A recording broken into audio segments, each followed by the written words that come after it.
The Gospels were late forgeries.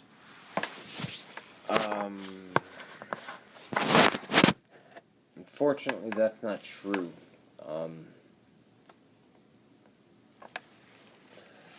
And I say unfortunately because when I started looking into the Gospels, I thought there was, and I still have holdouts on some things. Like I think that the Sermon on the Mount was inserted. But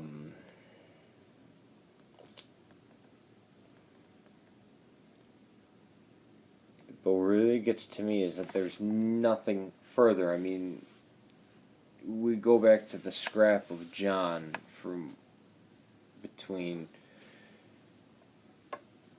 105 to 135, usually dated at 125. And it's identical. I mean, it's the size of a credit card. You know, it's the size of this phone. There's writing on this side and has writing on the other side. And the writing matches up. And we have manuscripts, not entire Gospels, with no major variants. I mean, none. Nothing that would change theology, doctrine. There's more difference. Even Bart Ehrman would say that there is far more difference between these two Bibles, theologically and doctrinally and everything, than there is between the now almost 6,000 manuscripts of the New Testament. It's just maddening. We have what they wrote, which for somebody like me makes me want to pull my hair out.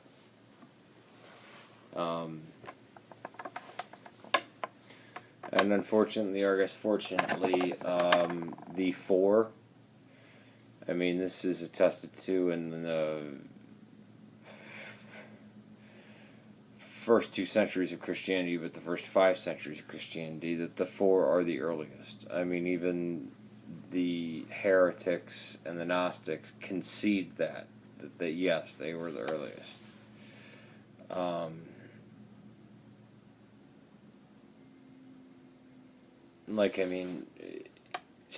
We haven't found a copy of Matthew without a virgin birth story, or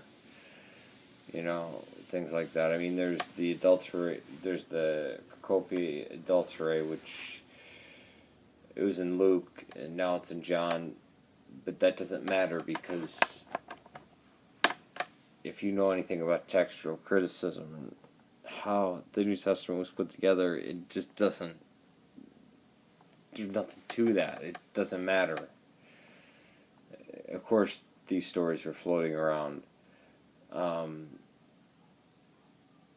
and there's still extra stuff, that's the ancient church had and still has, that are quotes and words of Christ that we still have. But as gospel material goes, or anything extra of Paul, or anything else, that's what's in the 27 books of the New Testament is it, with the exception of Barnabas and the Epistle of Barnabas and the Didache. And, people want to say great, but for somebody like me, it's maddening, because I want to get deeper. But you come to a point where you realize, after you read hundreds of ancient writers, that that's how they wrote.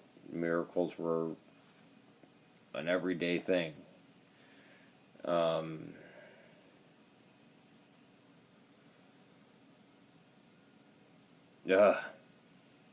It's hair pulling.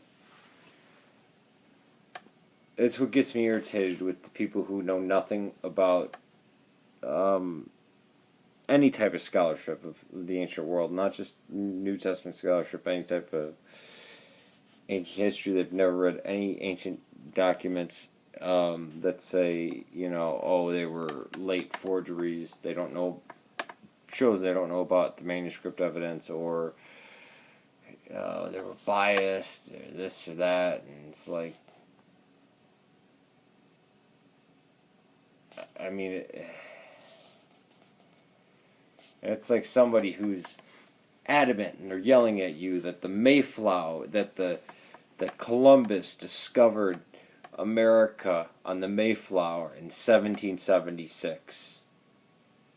And you're just crazy for saying, well, there were other people who knew that the Americans were here first, and it's actually 1492 when Columbus came, and the Nina, the Pinta, and the Santa Maria, and the Mayflower landed on Plymouth, and that was in 1620, and 1776 was actually the war between the colonies and Britain, and they get all crazy.